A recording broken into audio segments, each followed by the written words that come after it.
Panafeco. La perspective africaine. Histoire.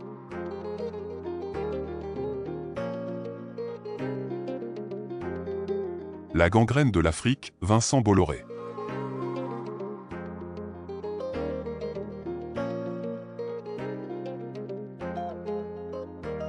Comme annoncé dans notre vidéo traitant de la croissance économique du Rwanda, que vous pouvez facilement trouver en cliquant sur le lien affiché en haut à droite de l'écran, notre première vidéo de la série sur l'histoire se penchera sur un personnage clé de l'ère moderne, dans la longue histoire des luttes de l'Afrique. Vincent Bolloré, l'héritier de l'infrastructure économique de l'empire colonial français et du prétendu savoir-faire français en Afrique. Vincent Bolloré vient d'une famille française assez aisée, jouissant sans doute de connexions avantageuses avec les riches et puissants du monde des affaires. Il va commencer sa carrière dans la tristement célèbre banque Rothschild.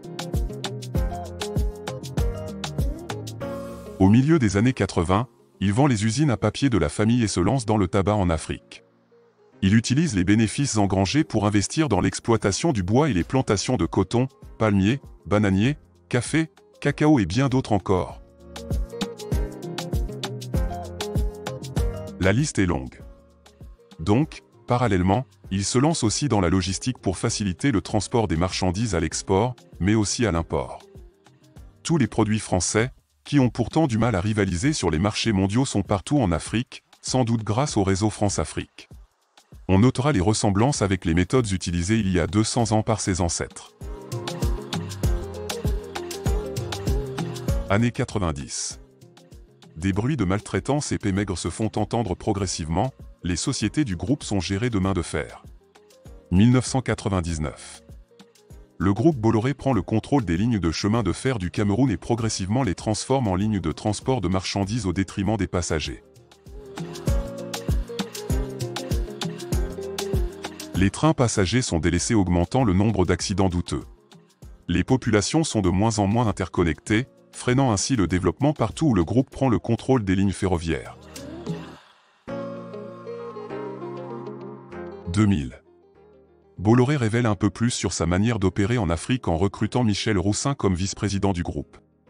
Ancien des services de renseignement et ancien ministre de la coopération forcé de démissionner pour des affaires de corruption à Paris, cet homme a des réseaux hors pair en France comme en Afrique. 2004 à 2005. Le groupe prend le contrôle des ports d'Abidjan, Côte d'Ivoire et de Douala, Cameroun. 2004 à 2006. L'obtention du marché du terminal à conteneurs du port de Douala se passe très mal pour Bolloré.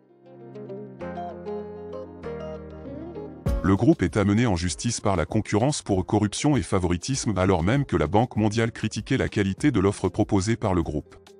Il se dit que le magistrat qui avait pris le contrôle du dossier a malheureusement été sanctionné par sa hiérarchie sans doute corrompue pour avoir osé convoquer Bolloré, et donc l'affaire tombera à l'eau au Cameroun. 2009. Bolloré souhaite s'emparer du port en eau profonde de Lomé au Togo, mais a besoin d'aide. Il active alors son associé Roussin, pour demander de l'aide au président français de l'époque, Sarkozy, à qui il avait déjà apparemment graissé la patte 2 ans plus tôt en lui prêtant un yacht de luxe, pour célébrer son élection à la tête du pays. Un mois plus tard, après quelques manœuvres en coulisses, Bolloré récupère la gestion du port. 2010. Depuis plus de 10 ans déjà, des ONG internationales et des citoyens camerounais, sierra-léonais, cambodgiens et autres, dénoncent, à partir de leur pays, les violations présumées des droits humains et environnementaux du groupe Bolloré. Finalement, en 2010, 4 ONG au Cameroun attaquent le groupe en justice. Le groupe s'engage alors à améliorer les conditions de travail, mais rien n'y fait. Il faudra attendre 2019 avant qu'une vraie sommation d'améliorer ces conditions de travail soit préconisée par un tribunal. 2010 à 2011. 2 scénarios identiques, dans 2 pays différents, exposent la corruption profonde utilisée par le groupe Bolloré pour s'arroger le contrôle d'infrastructures clés dans le golfe de Guinée. D'abord en 2010, en contrepartie de l'obtention du port de Lomé l'année d'avant, le groupe Bolloré, par le biais de Havas, a renvoyé l'ascenseur en s'assurant de gérer la campagne électorale de Faure Gnassingbé à un prix massivement réduit.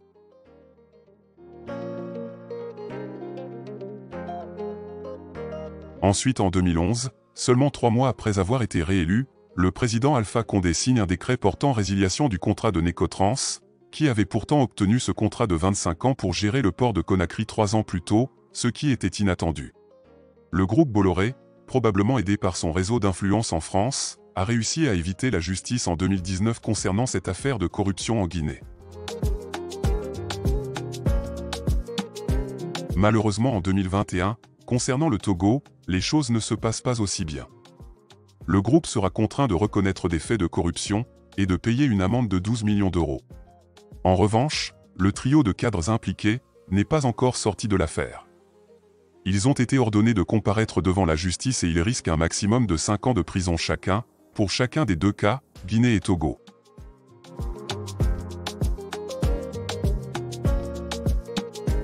« 2013.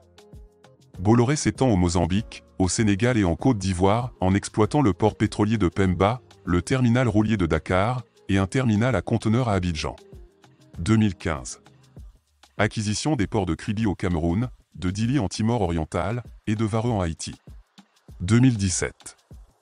Expansion des opérations au port de Kribi au Cameroun et installation au port d'Owendo, au Gabon. 2021. Le groupe Bolloré est présent dans 42 ports en Afrique, gère 47 douanes et un réseau très étendu de lignes de chemin de fer, routes, barges fluviales, etc. Le groupe est aussi impliqué dans l'agroalimentaire, dans les médias et bien d'autres secteurs. Cependant, une multitude de facteurs vont pousser Bolloré à annoncer en décembre 2021 la vente de 100% de ses activités de logistique en Afrique, qui ont pourtant été la source de sa fortune pendant des décennies. Il y a les multiples affaires judiciaires certes, mais aussi et surtout le déclin de la France sur le plan géopolitique et en Afrique. Cela laisse entendre une perte de vitesse. Les réseaux ne fonctionnent-ils plus? L'appât français ne fait plus mordre, et donc mieux vaut sortir avant que tout s'effondre et que les langues se délient.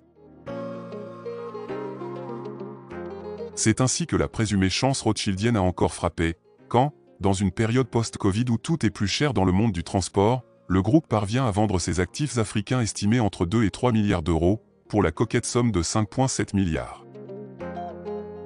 Sur une période de plus de 40 ans, Bolloré aura construit un mini-empire, qui s'étend de l'industrie logistique africaine, aux oléoducs français, tout en passant par la télévision, les voitures électriques, le plus grand label de musique au monde Universal Music, et beaucoup d'autres encore. Son emprise sur les points clés de la logistique du continent en font le geôlier de la plupart des pays néocolonisés par la France ou l'Occident en général. Il est aussi devenu l'un des meilleurs outils de propagande du contenu des réseaux Soros dans le monde entier. Avec ses filiales, Bolloré contrôle Universal Music et près d'un quart des médias français, dont Canal+. Cependant, l'Afrique est surtout l'endroit où ce monopole médiatique est crucial. Les Africains en quête de repères ne doivent pas se relever, il faut donc les endoctriner à l'occidental.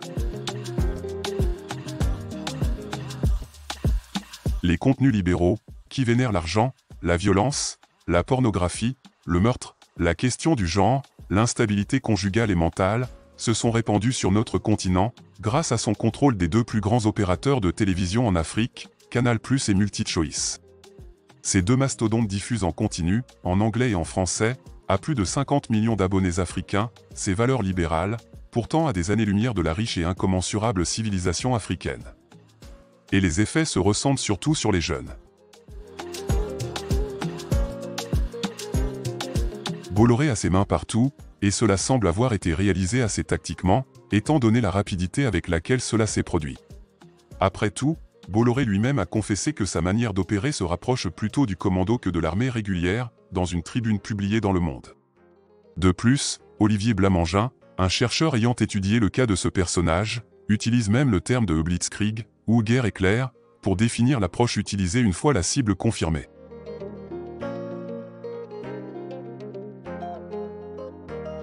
Privatisation, monopolisation, corruption, subordination, destruction, expropriation, sont tant d'éléments omniprésents dans les méthodes de l'Occident. Y a-t-il un agenda d'encerclement ou d'étouffement du continent? Serait-il possible que les Rothschild, qui ont initié Bolloré, et tout leur réseau aussi puissant qu'obscur, soient aux commandes? Comment expliquer qu'à chaque fois que ce groupe est épinglé pour des affaires de corruption, il parvient à échapper à la justice en France? Comment expliquer qu'à peine parti, le groupe revient à la charge sous un autre nom AGL, African Global Logistics, pourtant maintenant sous le contrôle du géant italien du transport MSC? Bolloré. Un nom qui résonne désormais avec un empire médiatique étendu et une influence considérable, suscite des questions et soulève des inquiétudes quant aux conséquences de ses activités pour l'économie et la culture de notre continent. L'avenir dira si ce monopole sera remis en question et si l'Afrique pourra retrouver sa voix et son identité indépendante dans un paysage géopolitique, économique et surtout médiatique, plus propice que jamais.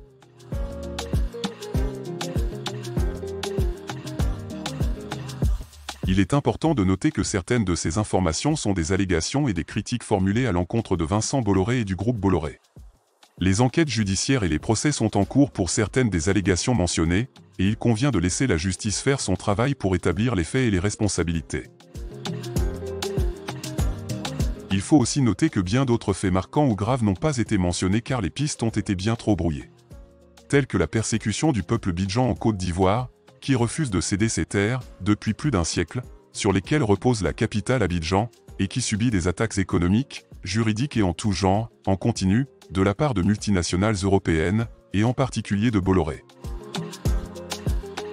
Une question pour vous.